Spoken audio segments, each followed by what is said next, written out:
Kerala NGO union Kasaragod ജില്ലാ കമ്മിറ്റിയുടെ നേതൃത്വത്തിൽ കേന്ദ്ര സംസ്ഥാന സർക്കാരുകളുടെ ജനദ്രോഹ നടപടികൾക്കെതിരെ പ്രതിഷേധ മാർച്ചും ധർണയും നടത്തി.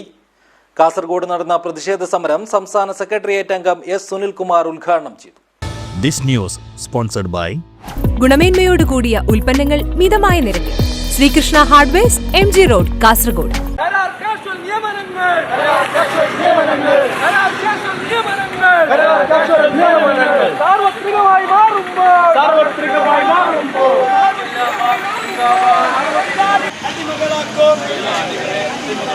ലേബർ കോഡുകൾ പിൻവലിക്കുക.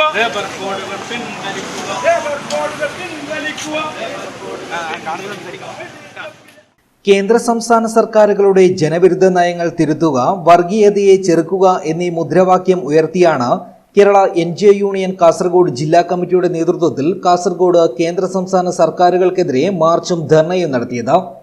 സിവിൽ സർവീസിനെ തകർക്കുന്ന കേന്ദ്ര സംസ്ഥാന സർക്കാർ നടപടികൾ അവസാനിപ്പിക്കുക, 12ാം ശമ്പള പരിഷ്കരണം ഉടൻ നടപ്പിലാക്കുക, ഇടക്കാലാശ്വാസം അനുവദിക്കുക, PFRDA നിയമം പിൻവലിക്കുക, പഴയ പെൻഷൻ പദ്ധതി പുനരുജ്ജീവിപ്പിക്കുക, ക്ഷാമബത്ത കുടിശ്ശിക അനുവദിച്ച് ഉത്തരവ് നടപ്പിലാക്കുക, ലേബർ കോഡുകൾ പിൻവലിക്കുക, മെഡിസെപ്പിലെ അപാകതകൾ പരിഹരിക്കുക, എൻഡ് ലീവ് സറണ്ടർ റദ്ദ് ചെയ്ത നടപടി പിൻവലിക്കുക, അന്യായമായ സ്ഥലം മാറ്റങ്ങൾ റദ്ദ് ചെയ്യുക എന്നീ ആവശ്യങ്ങളും ഇവർ മുന്നോട്ട് വെച്ചു. ജില്ലാ പഞ്ചായത്ത് പരിസരത്ത് നിന്നും ആരംഭിച്ച പ്രകടനം ഇൻകം ടാക്സ് ഓഫീസിന് മുന്നിൽ സമാപിച്ചു. തുടർന്ന് സംസ്ഥാന സെക്രട്ടേറിയറ്റ് അംഗം എസ് സുനിൽകുമാർ പ്രതിഷേധ സമരം ഉദ്ഘാടനം ചെയ്തു. ഈ കേന്ദ്ര ഗവൺമെന്റിന്റെ ജനവിരുദ്ധത ഈ രാജ്യത്തെ സമസ്ത മേഖലയെയും കാർന്നുകൊണ്ടിരിക്കുകയാണ്.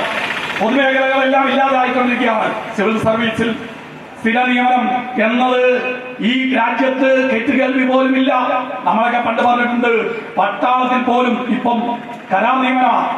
പഹൽഗാമിൽ വലിയ യുദ്ധം, വലിയ ഭീകരാക്രമണം ഉണ്ടായപ്പോഴാണ് നമ്മൾ തിരിച്ചറിയുന്നത് രാജ്യത്തിന്റെ പട്ടാളത്തിൽ 1,34,000 ഒഴിവ് നികത്താതെ കിടക്കുകയാണ്. സംസ്ഥാന സെക്രട്ടേറിയറ്റ് അംഗം PR സ്മിത, സംസ്ഥാന കമ്മിറ്റി അംഗം V ജഗദീഷ് തുടങ്ങിയവർ സംസാരിച്ചു. ജില്ലാ സെക്രട്ടേറിയറ്റ് അംഗങ്ങളായ K Manikandan, K Vinod Kumar, PV Mahesh Kumar, M Sunilkumar, M Anika, PD Ratheesh എന്നിവർ നേതൃത്വം നൽകി. ജില്ലാ സെക്രട്ടറി T ദാമോദരൻ സ്വാഗതവും ജോയിന്റ് സെക്രട്ടറി A വേണുഗോപാലൻ നന്ദിയും പറഞ്ഞു.